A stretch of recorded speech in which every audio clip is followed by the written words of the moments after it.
head, heart, hand. So I'm here with Olga, who is a health coach, and I thought we would talk about learning. So people have to learn all these new things to be healthy. It might be a big change in their life. What type of advice would you give people for completely adapting to new change and learning new things? Well, I discovered that the most important things that people can do to be healthy and happy is to educate themselves. So what I do, I call Vita Academy, the Academy of Life. And there are 4 H's that are cornerstone of this learning concept. Okay, oh, that's great. So what are the 4 H's? The first H is head. So first you upload a lot of information that is maybe logical, brainy, and you get knowledge, you kind of understand things. Okay, right. So you basically you take in the information and okay, then the next step? So the next step is to check with yourself if the message that arrived into your head resonates. Do you feel it in your heart? Wow, that's pretty good. So also you could probably use your heart to see if it's true, right? Like, so intuition, is it something that's believable, if it's something that's true? Exactly. You can call it gut feeling, intuition, talking to angels. I teach by resonance. Based on that, it's how to raise your intuition to the pretty much brain level and understand yourself. But it's not gut feeling is not an H, so I just stick with heart. I like that. Okay, so then after the heart, you said it's hand? Yes. So the third level of learning is experiencing it. So using your hands and bring all this knowledge into your life and see how it works. All right, so basically put something into practice, right? So use it or lose it. If you don't do it, then you're not going to really know it. Exactly. Use it and lose it work on all levels. Is there muscles, if you don't lose, goes into atrophy. Same goes for your memory or, anything else in your life. Oh, wow, that's great. Okay, so then the last one is help? Yes. So once you understand what to do, you feel that it's the right thing to do, you experience and you saw the positive results, then it's only natural to share your success story and help other people. So for me, the best way to learn is by teaching, by helping. Oh, wow, that's really nice. So recap, so it's head, you take in the information, heart, if it's true or not, like does it resonate with you? Hand, you put it into practice, and then help, you actually give. Yes, exactly. Wow, that's some really good advice. Thanks a lot. Most welcome. Health coach. Hello, I'm here with Olga. She's from Russia. Olga, can you go ahead and introduce yourself? Yes, sure. I do a lot of things that concern health and happiness. I am concentrating on modalities that allow you to help yourself. So I do a lot of courses of self-healing. So I have a lot of different alphabet soup after my name, HHP, which is Holistic Health Practitioner, NC, which is Nutritional Counselor. But I like to refer to myself as health coach. Okay, wow, that's cool. So what's your advice for staying healthy? Well, I was very excited to find out that while I thought I was studying different modalities, some Oriental healing systems like Chinese and Ayurvedic and Japanese, and then I thought, I'm studying something totally different in US when I went into American Indian healing systems, or when I was in Russia, we have our own traditions. But then I discovered that all of them, even though they use different words, have something in common. So the deeper you understand the principles, the closer they become, and in the end, they converge into 3 points. So any successful healing system addresses 3 health problems and turn them into 3 healing opportunities. Wow, that's so interesting. So what are these three principles? Sure, one of them is toxicity. So what I call toxic is anything that is too much.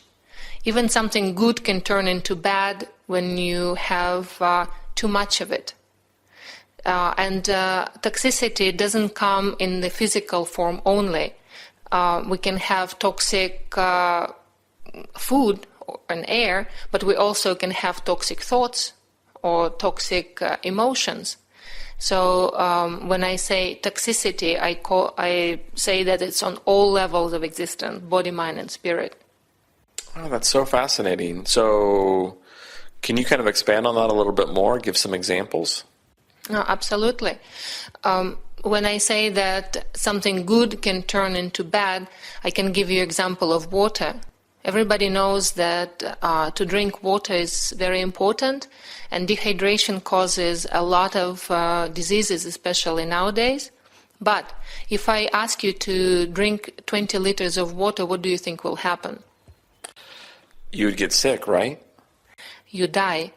Because the 20 liters of water rushing through your system will wash out all your electrolytes, and you will not be able to sustain life. Wow, that's yeah. I've read of people actually dying, like on marathons and stuff, because they overhydrate. Actually, that like it can get risky if you drink too much. Well, if you drink too much of the wrong stuff, because we don't need only water. You know, if you drink distilled water, it's very risky because distilled water is extremely aggressive and acidic. So distilled water, let's reserve it for fountains and cars. It's not for human consumption. Wow, that's so interesting. So what other tips do you have about, wellness and health? Well, we just covered one of the roots, which is too much of something, what they call toxicity. But there are two others. So the root number 2 is deficiency, which is a mirror opposite of toxicity.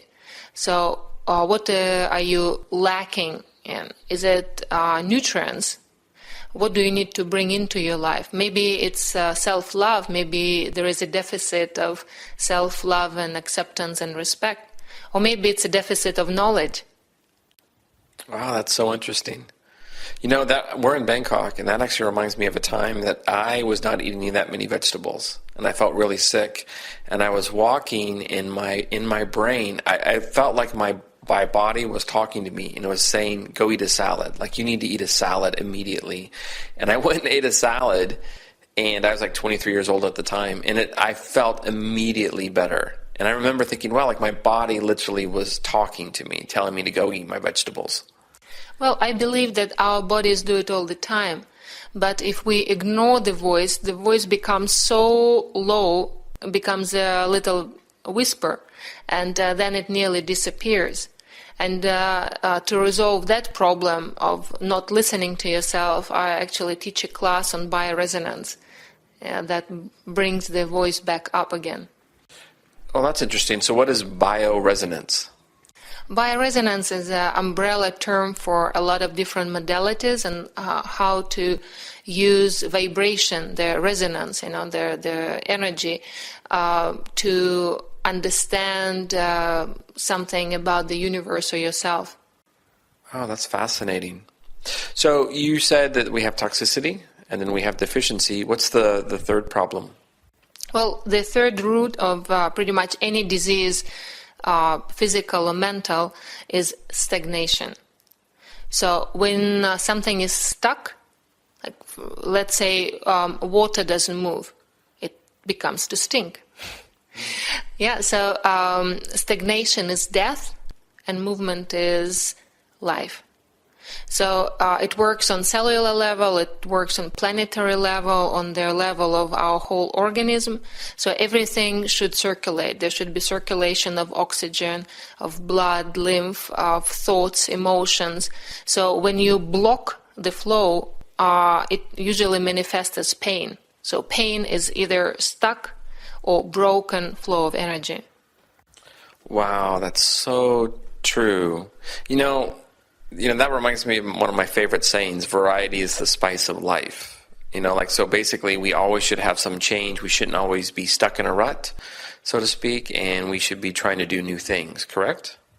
Yes, and a lot of my clients in this health coaching business call my approach to diet with a rainbow diet, because I'm all about full spectrum of emotions, full spectrum of nutrients, full spectrum of life. Oh, that's great. Thanks so much. The music industry. All right, so Ben, what do you think about music industry recently? Recently, actually, I don't really listen to the radio, so I'm not really sure about popular music. But one thing I do is I read a lot about music news. Oh, so one thing I've been noticing is with all of these new programs and websites like iTunes, Spotify, the free music, like YouTube, YouTube as well. Like sometimes musicians, no one buys CDs anymore. No. Right? When was the last time you bought a CD? Do you remember? I don't even remember. Probably like 10 years ago. Right. So like with the internet and the increase of everyone having high-speed internet all around the world, I think the industry is changing a lot, especially for musicians and how they get paid. Yeah. So True. it's interesting in that kind of way. But I think it's a little I think we need to change how we pay musicians, because people can't make money anymore. Used to sell CDs and receive a profit from that, but now people are on YouTube downloading music illegally. Yes. Do you remember those programs that people what were they called? Like they're like peer-to-peer downloading software programs. Like I think one of them was called Napster. It was one of the biggest. Was it? Yeah, Okay. it was huge. So you would download this. I remember it was about 15 years ago. You would download the program onto your computer and you'd search for something. Let's say Madonna, which was actually my first song that I ever downloaded illegally, was Madonna, because I liked her when I was a kid. Okay. Before my punk days. Right. And so you type in the name of the artist you want to listen to, and you and all these songs come up that people have placed on the internet. Right. And you can download that and you can keep it and listen to it as many times as you want for free. Yeah. And you didn't pay I didn't pay Madonna anything. No. Right? So in that way, I think the music industry has changed a lot. Yeah, I think so. Yeah. I'm not sure if it's good or bad. Probably bad. You think? For artists, I think it's not good. Yeah. Especially if they're not as popular. So if they do not have a very big record deal, how are they going to get profit? If there's someone like less popular, someone independent artists, like the lower level, not so popular artists, they don't make money. No. Yes. But I think recently, I think it's a good thing that people sort of can find non-famous singers on YouTube or on internet. I listen to radio, and while I drive, I listen to radio often, and I also listen to music on YouTube. And the other day, accidentally, I found maybe it's not even singer, it's just an ordinary person singing somebody's song. But I thought he is great, and I start listening to his songs, and I subscribe his channel. And in that way, people famous people can become famous, and they can make money, and sort of, in that sense, YouTube or those, internet websites or apps kind of gave them opportunity. That's true. So I think I totally agree with you, and I think that in that way, that's, I guess, YouTube and the internet has helped lesser known artists become exposed, right? Exactly. So there's exposure with YouTube, right? So there's all these view count, right? So, and you can suggest a YouTube video to a friend, you can share it on your Facebook page. Yeah. So definitely in that way, YouTube has totally changed. Have you heard the term go viral? Have you heard that before? What does that mean? So go viral means that a video that's put on YouTube gets a lot of hits, a lot of views very, very, very quickly. Yeah. So it gets seen by a lot of people. So viral, like a virus, right? It spreads through the internet. Okay. So there are some unknown artists that started out with just a YouTube video. Oh. And that video went viral, right? It received many views, many people saw it. And now they are popular musicians that people know about. Right, like Justin Bieber, yeah? You know what? I think you're right. Didn't his parents put him on YouTube when he was a kid? I guess so, yeah. I think that's something how right. So he started, yeah. So in that way you can become A pop star, Yeah. right? Just from posting a YouTube video that gets seen. Right. High school band. So, I've heard that you were in a band when you were a high school kid. Yeah, actually, I was. All 4 years I was in high school. I was in actually in a few bands, but I was in one pretty early on when I was a kid. Yeah, me and 4 of my friends. All right. So, did you have a name for your band or bands? Yeah. Well, kind of, I guess the serious band I was in, we were called Lucky Number 2. I know it sounds stupid, and I thought it did too, actually. But I came into the band. I was asked to join. I didn't start it. Right. They said, hey, we need a bass player. Do you play bass? And I said, yeah, I do. I play bass. Why? And they said, well, we need a bass player. So can you come and try out, audition? And I did. Mm-hmm. And I said, oh, hey, what's the band name? And they're like, Lucky Number 2. I was like, oh, wow, so lame. But I wanted to play music, so I just went along with it and said, yeah, sure. Right. So why did they name the band Lucky Number 2? You know what? The reason? I don't think there was a reason. I think at one point when they were thinking about what to do, they couldn't decide on something, so they just decided something and just went with it. They said, okay, we're going to decide this and we're going to do it. So I don't know, Lucky Number 2. Yeah. Right. So what kind of music did you used to play? So it was like punk music. Okay. So yeah, and which actually at the time was not very popular among young people in my town. So I mean, I'm not really a big fan of music. I don't really know anything about music. So what's punk music like?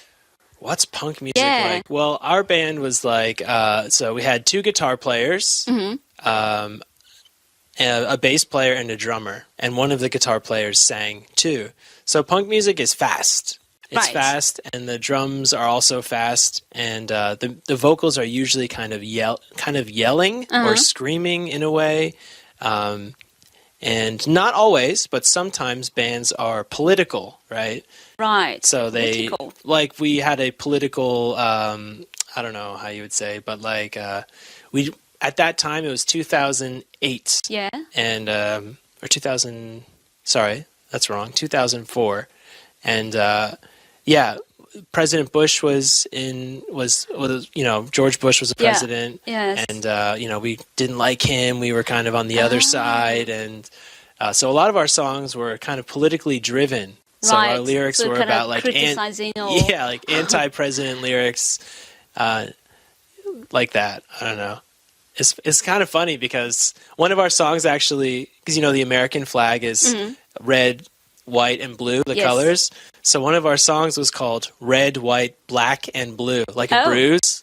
And so it's kind of, I don't know, we were angsty and it was, I don't know.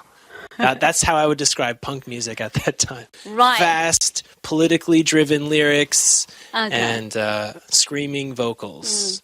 Oh, sorry to ask stupid questions, but no, go ahead. So the guitar that you used to use, it's that one that sort of connects to the amplifiers. Yes. Not like acoustic guitar. No. Everyone played electric, loud music. Yeah. Loud music. Yeah, very loud guitars.